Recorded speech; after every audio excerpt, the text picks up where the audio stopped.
اب وہ بندہ گمراہی کے 5 اسباب بیان کر رہا ہے.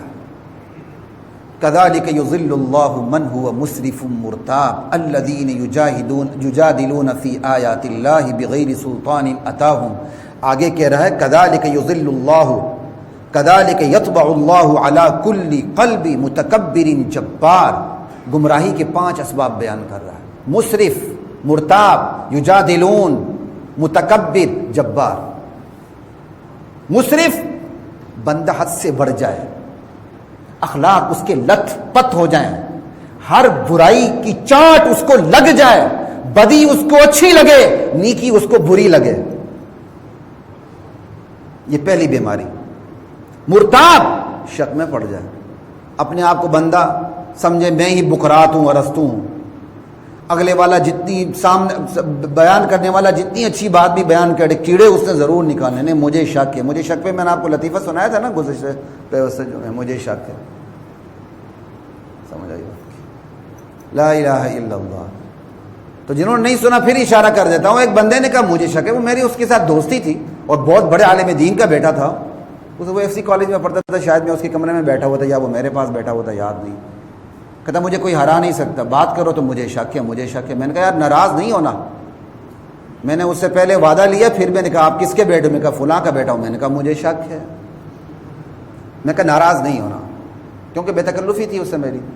اس سے کہا ٹھیک ہے میں ناراض نہیں ہوتا، میں بات کرتا ہوں. میں کر لو. کہتا جی میں جنم پرچی دکھاتا ہوں. میں نے کہا مجھے اس پہ بھی شک ہے. شک کی بات یہ ہے گمراہی. جتنا مرضی دین بیان ہو رہا ہے ایسے کہتے کہتے مجھے شک ہے. یہ 2 بیماریاں ہوگی. مرتاب. تیسری بیماری یجادلون فی آیات اللہ. اللہ کی آیات میں جھگڑا کرنا، علم کچھ بھی نہیں پاس. آپ ایسے لوگوں کو نہیں دیکھتے، خصوصاً ایسے لوگ آپ کو نا 30 مار خان سوشل میڈیا میں بڑے نظر آئیں گے.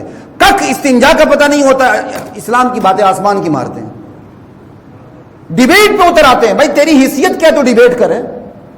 تجھے تو سمجھنے کی ضرورت ہے، ڈیبیٹ کی ضرورت نہیں ہے. 3 باتیں ہو گئیں. چوتھی بات متکبر. متکبر وہ جو حق کے سامنے جھکنے کے لیے تیار ہی نہ ہو.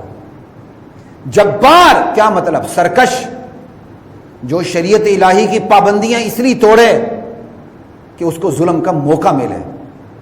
آج بھی آپ مقدمات میں نہیں دیکھتے، جس کو پتا ہوتا ہے نا کہ شرعی قانون میرے حق میں جا رہا ہے، وہ کہتے نہیں یار عدالت میں نہیں چلتے ہیں، مولوی صاحب کے پاس چلتے ہیں، ان کا فیصلہ ہمارا فیصلہ. جب اس بندے کو پتا ہو کہ شرعی قانون میرے خلاف جا رہا ہے، کہتا نہیں نہیں عدالت میں چلتے ہیں. بات سمجھ آ رہی ہے؟ جبار اس سرکش کو کہتے ہیں جو شریعت کی پابندیاں توڑتا اس لیے کہ اس کو ظلم کی راہیں ملیں. یہ 5 بیماریاں جمع ہو جاتی ہیں، اللہ مہر لگا دیتے ہیں.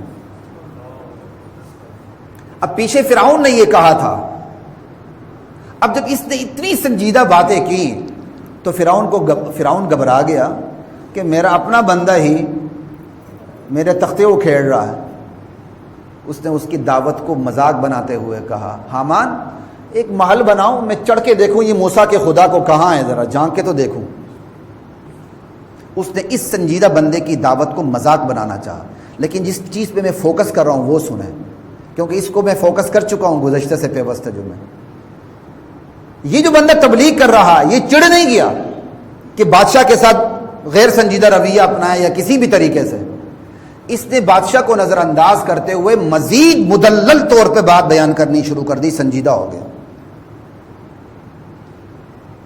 اور پیچھے فرعون نے کہا تھا ما اریکم الا ما ارى وما اهدیکم الا سبیل الرشاد. فرعون نے کہا تھا میں تمہیں سبیل الرشاد، صحیح سچا راستہ دکھا رہا ہوں، بھلائی کا راستہ. اب یہ کھل کے سامنے آ گیا. اس نے کہا فرعون تو میری دعوت کو مذاق بنا رہا ہے. کہا یا قوم اتبعونی، میری قوم میری پیروی کرو، سبیل الرشاد تو میں دکھاؤں تمہیں. یعنی اس کی دعوت کو مذاق بنانا چاہا، وہ چڑ نہیں گیا بلکہ اس نے اپنی دعوت میں مزید وزن پیدا کر دیا، مزید سنجیدگی پیدا کر دی. آج اسی چیز کی ضرورت ہے. جب داعی کی دعوت کو کوئی مذاق بنائے تو آپ چڑے نہ، کوشش کریں اپنی سنجیدگی پر قابو پاتے ہوئے اپنا سارا وزن اپنے دلیل میں ڈالیں، سنجیدہ رویہ اختیار کریں، اس کی غیر سنجیدہ بات کو نظر انداز کر دیں. آج اس چیز کی ضرورت ہے. یہی یہ دعوت مجھے اور آپ کو یہ چیز سکھا رہی ہے. لا الہ الا اللہ.